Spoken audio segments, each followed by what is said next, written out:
What's up guys, in this video I'm going to show you how to create aesthetic line art for your Marvel Rivals character. I'll cover setting up your file the right way, what to think about when you're doing the initial sketch, and 5 techniques that the pros use to create smooth, crisp line art. Okay, so with that being said, let's get into it. Okay, so here is my sketch of Ghost Rider, but before we get into the line work, the first thing you want to make sure you have is at least 300 DPI for your resolution. Okay, if you go anything lower, then your line work and the colors and everything are going to end up blurry. Okay, so you don't want that. Make sure everything's crisp and clean. So we'll do that and then we'll get into the sketch. So my rough sketch here of Ghost Rider, I just basically have the skull head and his anatomy. Okay, with this video, I'm just going to purely go through the line work. I can't go through the ins and outs of anatomy. I can obviously make another video, or you can look up some other references online. There is 3 stages that I'd like to go through with the line work. So obviously we have anatomy, and if we turn the opacity down, which is another important step, we'll turn the opacity down to say 20%. Then you can go ahead and do the costume design on top. Okay, so if I zoom in here, you can see that we have plenty of like thick lines. They're kind of messy, they're a bit rough, it's not super accurate, but it'll definitely help when I'm going into refine those crisp lines for the final artwork. Okay, so make sure you have your sketch, pretty accurate. You want it to be at least, let's say 80% there. And then afterwards we can again lower the opacity and then do the refined line work on top. So phase 1, we had the anatomy sketch, we turned that off, and now we have the costume design, which is another rough sketch, which is a bit more accurate.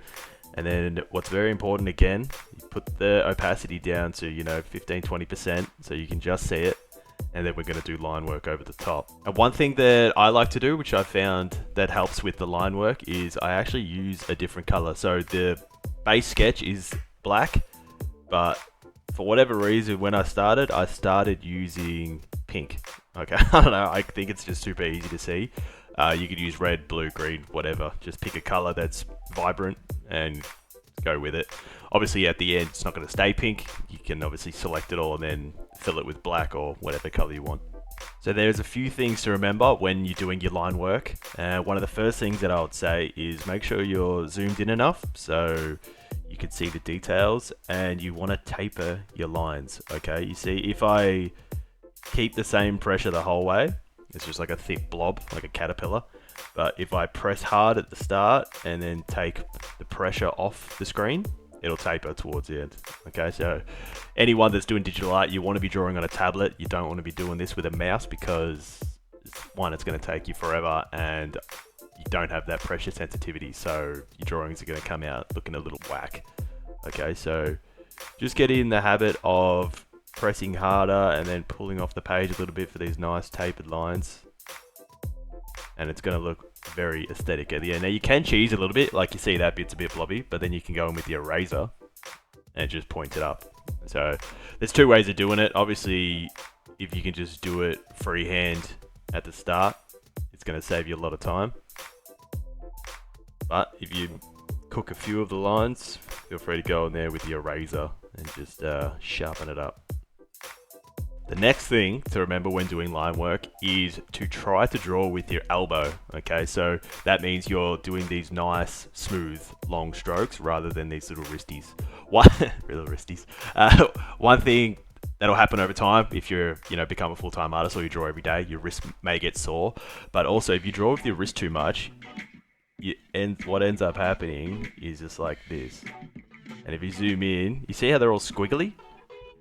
Whereas we pull back out and we come in with the elbow, you can get these nice, smooth, long strokes. And another thing you want to avoid is, which I see a lot of beginner artists doing, is when you're doing like, say, one line like that, try to get it in one smooth motion. You don't want to do it in multiple strokes because then you get these little hairy little lines that they look kind of gross. Okay, so we want to keep it crisp, keep it aesthetic. Now, if you're having trouble with gliding your hand across the screen on your tablet, maybe it's sticky, maybe your hand gets a bit sweaty or anything like that, one of these is perfect. Little artist glove. They're quite cheap. You can just get them on Amazon. I've had this ever since I started drawing, from when I got my first Wacom tablet, and it's great. So definitely invest in a little artist glove. It'll help you move seamlessly across the screen. Another thing to remember is when you're doing your line work, at the end of the day, we are doing digital art, okay? So there is a lot of room for mistakes. So feel free to overshoot your lines like I have here. Come back in with the eraser, just rub them out. So you don't always have to, meet exactly on a point or a tangent. You can just overshoot it, then erase it out, and it's gonna look fine. Now, one other secret tip for my Photoshop users, I'm sure there is a version on Procreate, which I don't use, that can do the same thing, but this is the spacing of the brush. Okay, so you open up your brush settings. You can see here, if I space it out, this is what it's gonna look like. And you get the dots, okay? But if we put the spacing to 1, nice and smooth. Okay, so make sure your spacing is right down to 1%, so you're not getting like weird jagged gaps in between your line work. And another little secret for getting some aesthetic line work is line weight variation, okay? So that basically means that if I'm drawing with, currently it's a size 8, okay, so that's the thickness of the brush. What I'm gonna do for some parts is go a bit thinner. So for these internal details on the jacket, I'm actually gonna make a new layer for little sections like this, and I can just overshoot every single line. Okay, so you can just get all these lines in nice and quick. Which are a little bit thinner. And like I said before, we go back in and we just erase out everything that's overshot where it's not meant to be. You just tidy it up. Okay, so for some of them finer details, you can go smaller, and then when you want to go thicker with the line weight, is to sort of force perspective, okay? So lines are just made up, they're a graphic representation of an edge, okay? Lines aren't actually a thing in real life, but when we're drawing, we want to represent an edge, and if something is closer to the viewer, we want it to be a little bit thicker, okay? So you'd actually go back over this part of the jacket here, that is at the front of the jacket, so it's like an extra layer, and then I'd probably go this arm here where the bicep is, because that overlaps that section of the body. Okay, so these little sections are very subtle. Obviously, once you've been doing line work for a long time, it's just all second nature, and your brain just starts doing these things automatically. You don't have to think too much about it. But yeah, once you add those all together, so you got, your standard line weight throughout the whole drawing, the slightly thicker ones for everything that's closer forward, and then thinner for just smaller details. It's all going to come together at the end and look really nice. Now, on my Rivals characters, I don't usually use this next technique that I'm going to show you, but it's basically called occlusion shadow. So essentially, imagine your character's lit, and anywhere where the light just cannot reach is basically where you're just gonna do pure black. Okay, so let's just say, for example, under the armpit here, okay, we could add an occlusion shadow. Okay, and then maybe that flap of the jacket creates a tiny little shadow where just the sun or the light source cannot get to.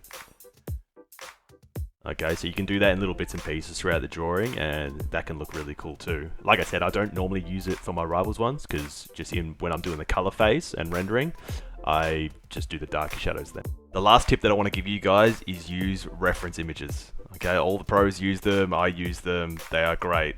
And if you really want to capture a unique style, and in this case it's Rivals, you want to look at their characters, get a high-res image, and just zoom in and see what they do. So let me just point out a few things that I see. I noticed that on some of the lines here, they actually overshoot them on purpose and don't erase it to, give it a bit more of a sketchy look. You can see it on here. They add certain lines in where, you normally would just render it in 3D, but they add certain little lines in here on that arm there. So you can add little sections like that. They like to do the overshoot and crisscrosses on the outside of the character. I've noticed that's a really popular thing in Marvel Rivals on the silhouette, and it can make it look really cool. I really enjoy doing those. I've never done those in the past before I saw the Rivals artwork, so that was a really cool thing that I picked up. And obviously you can see, yeah, they like to go thicker on some sections, like I was explaining before, and they're nice and thin on other sections. And like, look at these details in here, they're super thin. I've noticed on some of the other Rivals characters, like say on the thigh here, they'll have like a line that just shoots across there, just floating in midair for whatever reason, but it looks sick. So you could do that too. So yeah, use your reference images, study it, whether it's Rivals or another artist that you admire, and you know you're starting off and you're developing your style. Try out a few different artists and maybe end up combining them, and that'll create your unique style. So put those together, and then once you've done that and you've done all your own line work, you should have something that looks like this. Okay, so I've gone in, I've spent, you know, maybe that was an hour or two of refining the line work, but that is my Ghost Rider. So that was part one of how to draw a Marvel Rivals character. Okay, obviously focusing on the line art. I hope you guys enjoyed it. I hope you got some value out of it. Make sure to like, subscribe, leave a comment of any other tutorials you'd like to see in the future. Make sure you stay tuned for part two, where we get onto the flat colors, rendering, and bring this guy to life. See you in the next one.